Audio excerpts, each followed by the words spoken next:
At 2 a.m., my husband kicked me out of the house for not obeying his father. What he didn't realize, that was the last night they'd ever see me as their equal. I didn't just take revenge, I made them destroy each other. Intro. Please stay with me as I tell you my story. And please do not forget to support our channel by subscribing, liking, and sharing with your loved one. I'm Emily. I'm 29, and I work as a teacher. I married Ryan, thinking we were going to build a life based on love, respect, and support. From the outside, Ryan looked like the perfect man. Well-dressed, polite, successful. But what people didn't see was how deeply he needed his father's approval. His dad, Richard, is a retired military man who still acts like he's in charge of everyone's life. He believes women should stay quiet, follow orders, and never question a man. From the beginning, I tried hard to be accepted. I stayed polite at family dinners, smiled even when I felt uncomfortable, and bit my tongue when Richard made rude comments. But it never seemed to be enough. No matter what I did, I was always wrong in their eyes. If I had a different opinion, Richard would shut me down. Ryan would either ignore it or tell me to stop overreacting. I felt like I was always walking on eggshells. At home, I didn't feel like a partner. I felt like I was just someone there to serve them. If I asked for support or tried to speak up, they made me feel like I was being dramatic or disrespectful. Ryan never stood by me. He always stood by his father. That broke my heart more than anything. I cried so many nights. I started to question myself, wondering if I was the problem, if I wasn't good enough, smart enough, or kind enough. But deep down, I knew I was trying my best. I knew I deserved better than being treated like I didn't matter. Still, I stayed longer than I should have, hoping things would change. But all I got was more silence, more control, more loneliness. I was a strong, educated woman, but they made me feel invisible in my own home. That's when I realized something had to change. One evening, Richard called a family meeting. He spoke in his usual commanding voice as if giving orders. He said he had a once-in-a-lifetime property investment opportunity. It sounded strange from the start, too good to be true. The plan was full of holes, and even someone without a business background could tell it wasn't right. Then he looked straight at me and said, I needed to give him access to my inheritance. My parents had left me a small but solid sum, meant for my future, for emergencies, or maybe to help start a business one day. Now he wanted to use it to fund his shady project. I was stunned. I looked at Ryan, expecting him to laugh it off, or at least ask for more details. Instead, he nodded along with everything his father said. I calmly said no. I told them I wasn't comfortable giving up something so personal for something so risky. Richard's face turned red with anger. He said I was being selfish and ungrateful. He talked like I owed him something, just because I married into the family. But the worst part wasn't Richard's anger. It was Ryan's reaction. Ryan stood up, slammed his hand on the table, and yelled at me. He called me disrespectful. He shouted that I didn't understand loyalty, that I didn't honor the man who raised him. I tried to stay calm, tried to explain my side, but he wasn't listening. His face twisted with rage like I had personally betrayed him. The shouting got worse. Richard egged him on, standing behind him like some kind of general giving orders in a war I never asked to be part of. Ryan told me I needed to learn my place, and then he did something I never thought he would. He kicked me out of the house. It was 2 a.m. I had no time to pack a bag, no time to grab shoes. I was wearing an old t-shirt and sweatpants, standing on the porch while he tossed my keys at me like I was trash. He slammed the door behind me without a second word. I stood there in the dark, shaking, barefoot on the cold concrete. I kept thinking, this can't be real. This was the man I loved, the man I built a life with. But in that moment, something inside me broke, and something else came alive. I didn't cry. I didn't beg to be let back in. I just picked up my keys, got in my car, and drove away. I didn't know exactly where I was going, but I knew one thing. I was done being controlled. They thought they'd gotten rid of me, but they didn't know what I was capable of when I had nothing left to lose. After being thrown out at 2 a.m., I drove straight to my old college roommate's place. Leah opened the door half asleep, but the second she saw me, barefoot, shaken, and holding back tears, she pulled me into a hug and didn't ask any questions. She gave me tea, a blanket, and a quiet place to breathe. I hadn't felt safe in so long. I didn't realize how heavy my chest had been until that night. Leah wasn't just kind. She was smart, a corporate accountant with a sharp mind and no tolerance for nonsense. After I told her everything, she looked me dead in the eyes and said, "You didn't deserve that, and they don't deserve peace." At first, I didn't know what she meant, but after a few days of rest, that fire in me started to grow. I was angry. angrier than I had ever been, not just because they kicked me out, but because they made me feel small, like I was nothing. I started thinking about Richard's so-called property deals. Something didn't sit right with me. I remembered names he dropped at dinner, conversations half heard, and how Ryan always brushed things under the rug when I asked questions. So I started digging. At first, it was out of spite, just to prove to myself that I wasn't crazy. Leah helped me go through public records, land ownership files, and business registries. I didn't expect to find much, but what we uncovered shocked me. There were shady land purchases made under fake company names. Some plots were being sold back and forth between Richard and his buddies to inflate prices. There were tax documents that didn't add up, money moving between accounts that shouldn't exist, and suspicious offshore transfers. Even Ryan's name was linked to one of the shell companies. Bribery, tax evasion, fraud, it was all there, buried under layers of fake paperwork. I remember staring at the screen, heart pounding. These men had treated me like I was dumb, like I didn't matter. But here I was, unraveling the empire they built on lies. And suddenly, I wasn't just angry anymore. I was focused, determined. If they wanted to see what happened when I stopped playing nice, they were about to find out. I wasn't planning revenge at first, but the more I uncovered, the clearer it became. They deserved it. Not just for throwing me out, but for building a life on lies and treating everyone around them like pawns. So, I decided to play their game. Only this time, I'd be the one holding the strings.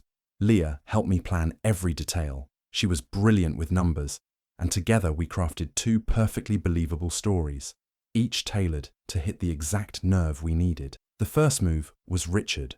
I wrote an anonymous letter, pretending to be a nervous insider. I used real company names and enough insider terms to make it sound legit.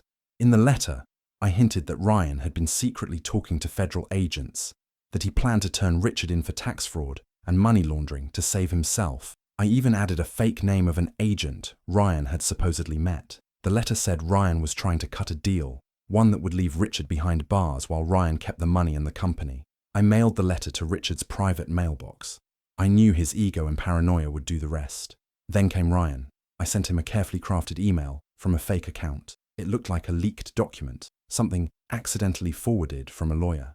In it, Richard was supposedly hiding millions offshore and changing his will, cutting Ryan out completely. The message hinted that Richard no longer trusted him and that he was planning to hand everything over to someone else, more loyal. I made sure it sounded just vague enough to be real, but cruel enough to trigger panic. Then I sat back and waited. It didn't take long. Within a week, Richard started acting strange. He pulled Ryan out of a major deal last minute, claiming it was too risky. Ryan, confused and angry, began making calls. Soon after, he hired a private investigator. Richard, already suspicious, started moving funds around more secretly. Both men began watching each other like hawks. Their phone calls grew shorter, their meetings colder. The trust between them was slowly rotting, and I had only just begun. They had turned me into the enemy without a second thought. Now I was just returning the favor. Only difference was, I knew exactly where to strike.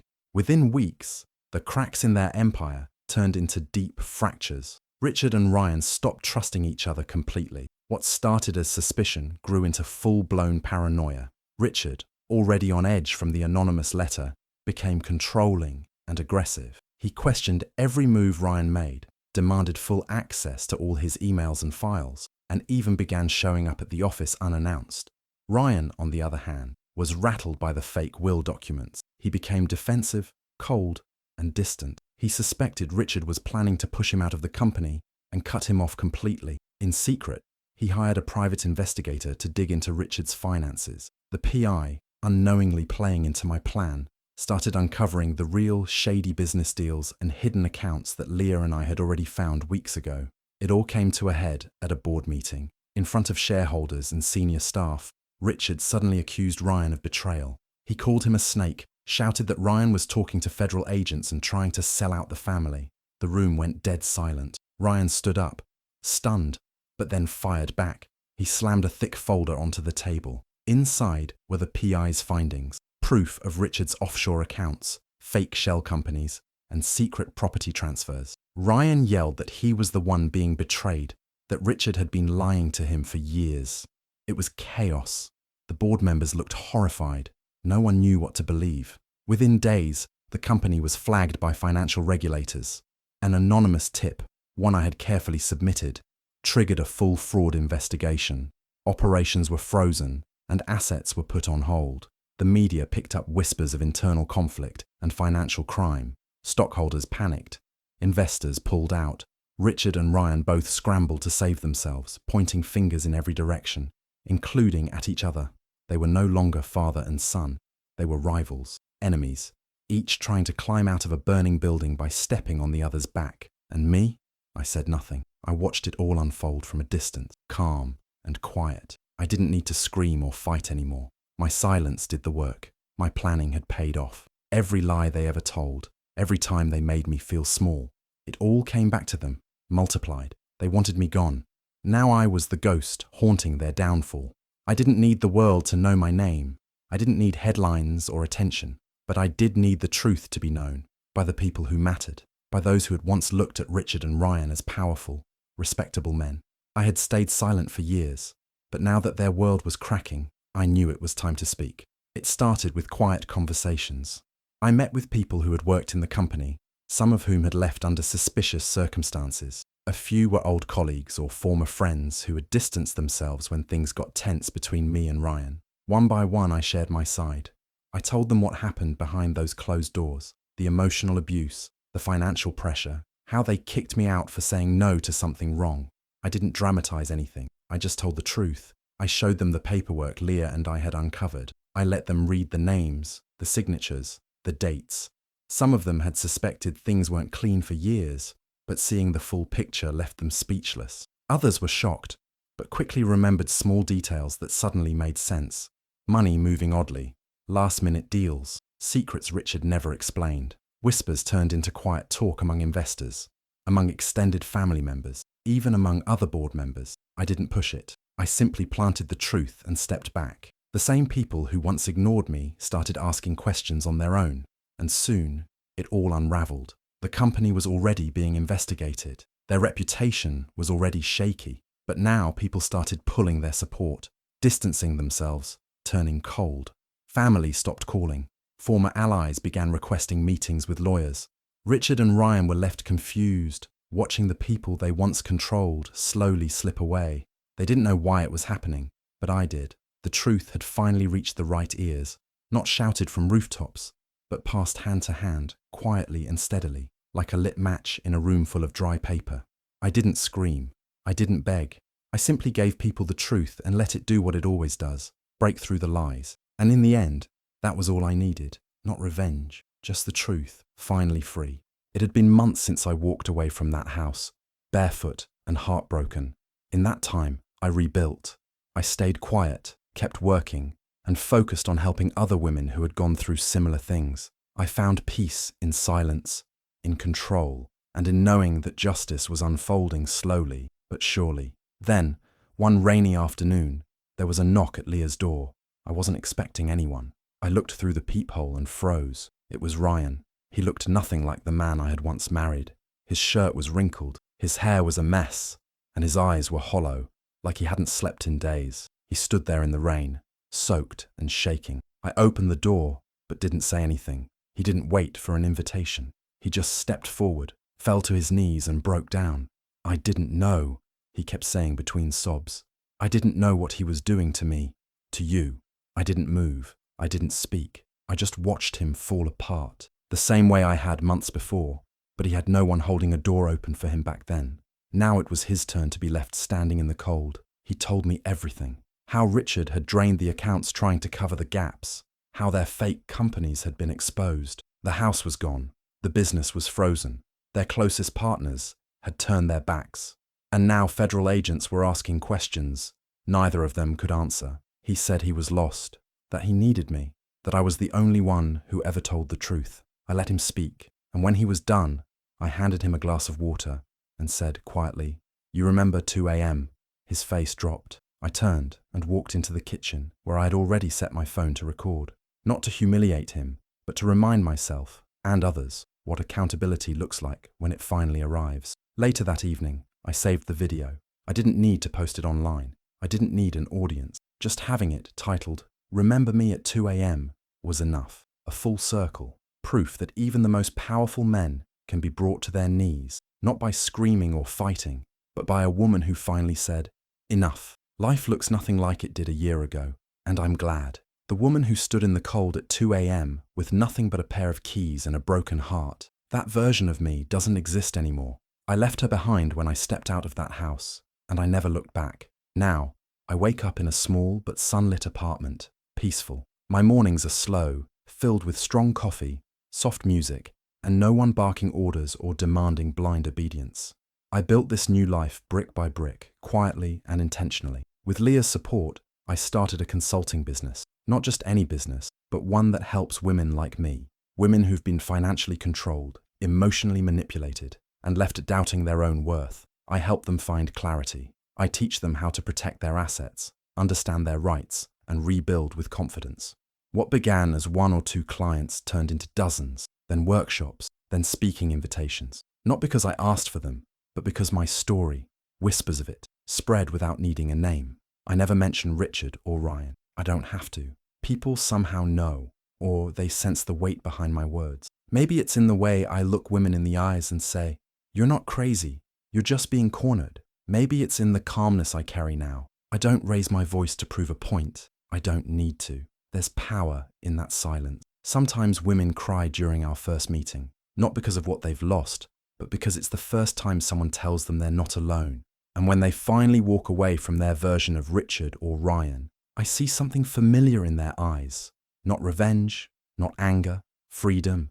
I found love again too. Not romantic, not yet, but love in friendship, in community, in purpose. I finally know who I am without someone else's shadow hanging over me.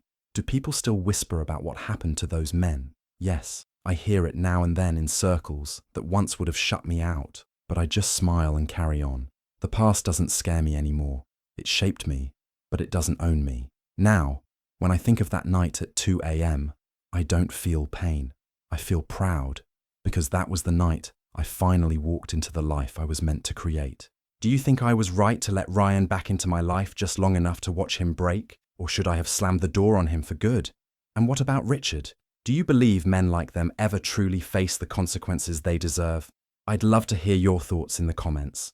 If stories like this interest you, real situations, real emotions, and justice served cold, don't forget to subscribe and turn on the notification bell. There's so much more to come.